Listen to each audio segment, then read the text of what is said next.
Jangan memaki gelap bercahaya di malam hari. Pandai membenci gelap. Kilau bintang di malam hari.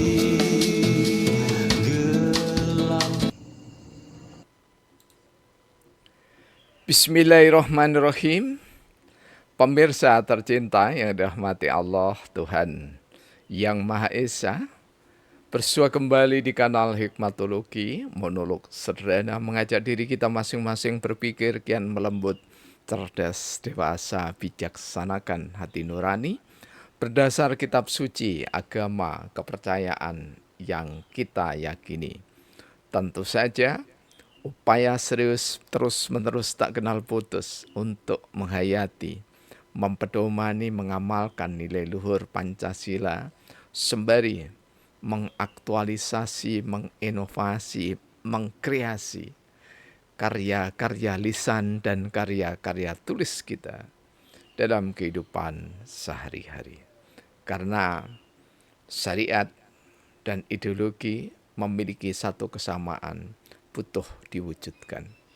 Dan perwujudan itu tidak pernah paripurna, tetapi selalu sempurna untuk disempurnakan.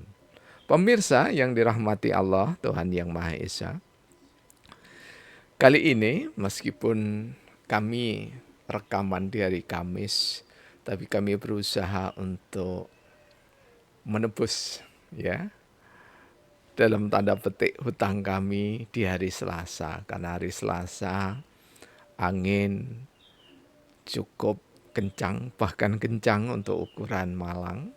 Beda dengan ukuran Probolinggo ketika musim angin gending. Itu dirasa hal biasa, tetapi ketika kami mengajar di Probolinggo dan baru merasakan angin gending, maka kami merasa miris, cukup miris sekali. Alhamdulillah, semoga Indonesia dan bahkan seluruh dunia terhindar dari bahaya. Jikapun harus diingatkan oleh Allah melalui bahaya, maka kita cepat bertaubatan nasuha. Di hari Selasa, kita biasanya mengunggah, membicarakan tentang orang-orang yang dibersamai Rasulullah Muhammad SAW. Kami menggunakan dibersamai untuk menunjukkan betapa terbatasnya kosakata kami sebagai insan biasa. Artinya dibersamai itu menyaksikan Rasulullah Muhammad SAW.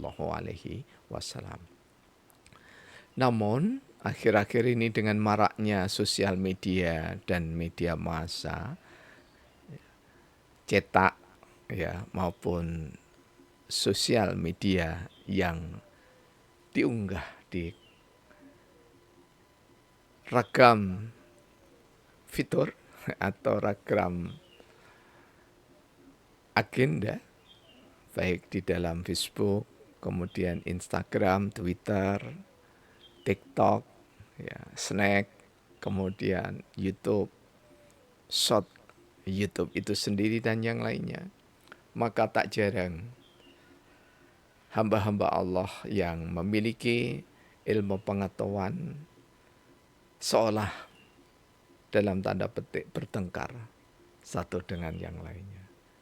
Jadi potongan dari YouTube kemudian dikritisi, dan yang ditampilkan itu merasa benar sendiri, kemudian yang mengkritisi juga merasa benar. Jadi nyaris sulit ditemukan, kecuali beberapa ulama yang bijaksana itu menawarkan sesuai dengan kapabilitas atau kemampuan sikap, perilaku, pikir dari orang-orang yang menyimak atau membacanya. tetapi senantiasa yang hadir itu adalah menghakimi dan menghukumi. Ini semestinya tidak demikian. Jika menghakimi dan menghukumi itu haknya Rasulullah Muhammad Sallallahu Alaihi Wasallam, ya, untuk hal tertentu Rasulullah memberikan rekomendasi pada 4 sahabat utama. Siapa yang mendengarkan penuturan dari Khulafaur Rasyidin, Sayyidina Abu Bakar As-Siddiq radhiyallahu an, kemudian Sayyidina Umar bin Khattab radhiyallahu an, kemudian Sayyidina Utsman bin Affan radhiyallahu an, dan yang terakhir adalah Sayyidina Ali bin Abi Thalib radhiyallahu an karamallahu wajhahu. Siapa yang mendengar penuturan 4 orang ini, 4 sahabat utama ini, 4 sahabat yang paling terpuji ini, katanya Rasulullah, ambil, gigit dengan gerahammu, jangan sampai lepas. Maknanya bahwa apa yang disampaikan oleh beliau-beliau sahabat utama itu niscaya diambil dengan baik. Artinya bahwa sebenarnya meskipun berdasarkan Al-Quran dan Al-Hadis atau riwayat-riwayat yang bahkan masyruq ya, yang disyariatkan, maka ini tentu saja dalam pandangan kami sebagai ilmuwan sosial, ya, lazimnya itu diserahkan kepada yang mendengarkan, yang menyimak. Sama saja dengan santri dan mahasiswa, ya. Pengalaman kami sebagai pengajar gitu ya sampai hari ini insyaallah ya, ketika siswa kami, karena juga pernah diperbantukan oleh Bapak Dr. Andes Domingus Agustinus Wilahuki, BE, ya, MBA, ya, evangelis, ya. Kami lupa menyebut di depannya. Meskipun di akhir hayat beliau itu kurang lebih 3 bulan sudah memeluk Islam begitu ya. Beliau senantiasa bertutur bahwa orang-orang yang cerdas itu senantiasa memberikan ruang, ya. Ketika kami ditugasi di SMA dan SEMIA ketika itu, beliau memberikan ruang untuk kami mengajar agama, ya, dengan diikuti oleh ada yang beragama Katolik, Kristen Jawi Wetan, dan Islam, itu diharapkan semua ikut, ya. Dan kemerdekaan ini diberikan oleh pihak yayasan. Ini adalah contoh-contoh kearifan yang ketika beliau masih evangelis gitu ya, Bapak Domingus Agustinus Wilahuki itu ada satu apresiasi, ya. Jadi ada satu penghargaan kepada para guru itu untuk memberikan keleluasaan bersikap dan berpikir para muridnya. Ya, dan inilah yang kami sambut dengan gembira. Karena apa? Karena sejak tahun 1977, ya, ketika kami didaulat untuk memberikan tausiah gitu ya, maka kami senantiasa membuka ruang. Jadi artinya bahwa kami tidak menghakimi dan menghukumi. Karena kami menyadari bahwa menghakimi dan menghukumi itu bukan haknya manusia, siapapun mereka. Tetapi berpendapat kemudian disalurkan melalui kitab-kitab fikih, kitab-kitab tauhid, kitab-kitab tasawuf dan yang lainnya, itu adalah keniscayaan karena kita berlomba di dalam kebaikan. Jadi mohon maaf ya bagi penyimak, pemirsa yang tidak sepakat dengan apa yang kami sampaikan tentang tema apapun, terutama tema yang bertalian dengan menyaksikan atau dibersamai Rasulullah Muhammad Sallallahu Alaihi Wasallam. Yang ingin kami sampaikan di sini bahwa bagaimanakah kehidupan hamba-hamba Allah yang terpilih, yang menurut kami istimewa itu di dalam kehidupan sehari-hari. Bertalian dengan ujian dan cobaan dari Allah Subhanahu wa taala.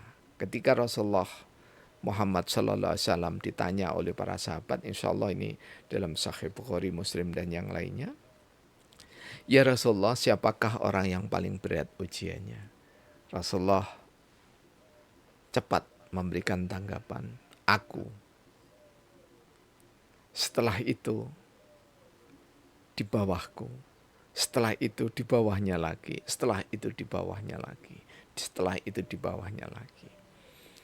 Jika kita simak makna dari sabda Rasulullah Muhammad SAW ini, yakni bahwa ujian dari hamba-hamba Allah, apalagi orang-orang awam, ya seperti yang pernah kami sampaikan, artinya awam di sini ya orang pada umumnya, meskipun beliau termasuk penghafal Al-Quran dan pengajar seperti Abah Kiai Haji Masyuri, ya 90 tahun sekarang, ya.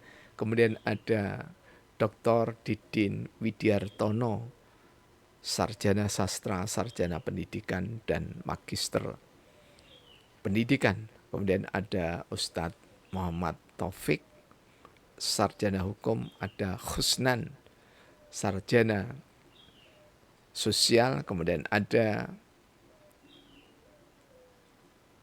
Demuki Ramdhani, sarjana administrasi bisnis, kemudian ada Billy Irsando, sarjana ilmu pemerintahan, kemudian ada juga Ananda Tito Nugroho, kemudian ada Ibu Evi Mariana, ada Ibu Tri Kurniawati, ya, ada Umi Hajah Nur Laila, kemudian ada Devano Garini dan masih banyak lagi yang lainnya, termasuk Gus Adi Novianto, Gus Suwarno, kemudian ada Dina Puspa Indah, sarjana sosial, ya. Kemudian ada Gus Imam Fatoni, doktor, Kiai Haji, ya.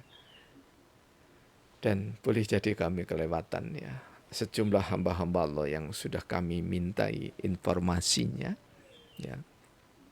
Semuanya dalam keseharian wajar dan biasa-biasa saja, ya. Artinya tidak menunjukkan bahwa ada keangkuhan, ada kesombongan dan seterusnya, tidak, ya. Meskipun beliau-beliau yang kami sebutkan tadi pernah dalam mimpi maupun terjaga menyaksikan Rasulullah Muhammad SAW, tidak ada kesombongan, bahkan tidak pernah disampaikan kepada orang lain tentang mimpinya itu, tentang keterjagaan menyaksikan Rasulullah. Jika Anda bertanya, mengapa kami mengetahui? Ya karena kami meneliti. Dan dari mana penelitian itu diketahui? Ya karena kami dari pintu hati ke pintu hati yang lainnya.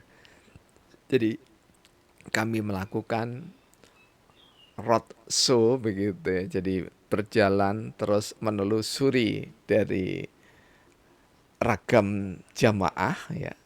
Kemudian kami mendapati informasi.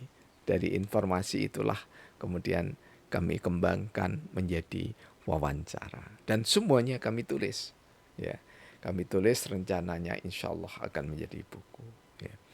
Yang jelas bahwa sikap perilaku beliau-beliau yang kami sebutkan di muka, yang pertama adalah semakin tawadhu. Jadi semakin rendah hati. Tidak mudah untuk menyampaikan pendapat, apalagi yang bertalian dengan menghakimi, menghukumi sikap perilaku seseorang. Kemudian yang kedua, tidak bercerita kepada orang lain kecuali orang-orang yang sangat dikenal dengan baik, dan termasuk di dalamnya kecuali kepada para kiai sepuh, ya, dan ulama-ulama, ya, karena ada ulama yang tidak disebut kiai karena beliau-beliau ada di kalangan perguruan tinggi. Kemudian yang ketiga, memiliki konsistensi atau istiqomah di dalam beribadah. Jadi tidak saja istiqomah itu dimaknai berpegang teguh, tetapi istiqomah itu dimaknai berpegang teguh pada kalamullah wa sunnatur rasul, juga berpegang teguh, ya, untuk meningkatkan. Jadi ajakan dari khatib ketika ittaqullah hatta tuqati wala tamutunna illa wa antum muslimin itu benar-benar dipegang. Karena yang kami sebut tadi, sejumlah ibu tadi, semuanya itu berusaha untuk hadir di dalam jamuan agung sepekan sekali, sholat Jumat di masjid-masjid terdekatnya. Jadi ada kesungguhan untuk membangun takwa itu, dan kesungguhan itu diwujudkan di dalam bentuk sikap perilaku ibadah. Ya. Kemudian yang kelima yakni adalah menambah puasa fardunya dengan puasa sunnah.